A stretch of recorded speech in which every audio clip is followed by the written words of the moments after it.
நீங்கள் தான் மாற்றிக்கணும். சரி இது வேண்டாம், இது அசாரம், உங்களுக்கு தெரியும் இல்லையா?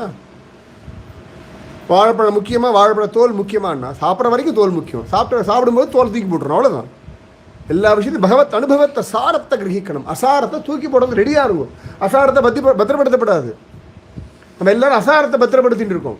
வாழைப்பழத்தை சாப்பிட்டு தோல் பாவம் அழகாக காப்பாற்றி பத்திரமா கல்லால் வச்சுருந்தோன்னா பிரயோஜனம் இல்லை. தூக்கி டஸ்ட்பினில் தூக்கி போட்டு போயிட்டே இருக்கணும்.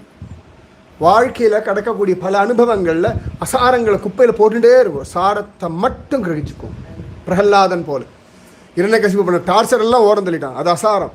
பகவத் அனுபவம் மட்டும் சாரம், அதை மட்டும் கிரகிச்சிடும். மற்ற எல்லாம் அப்பா திட்டினார், அப்பா விஷம் கொடுத்தார், அதெல்லாம் இல்லை. நாராயணன் காப்பாற்றினார், நாராயணன் விஷத்தை முறிச்சுட்டார், நாராயணன் என்னை தாங்கினார், மலர்லேருந்து என்னை காப்பாற்றி, இவ்வளவு தான். இதுதான் சாரம்.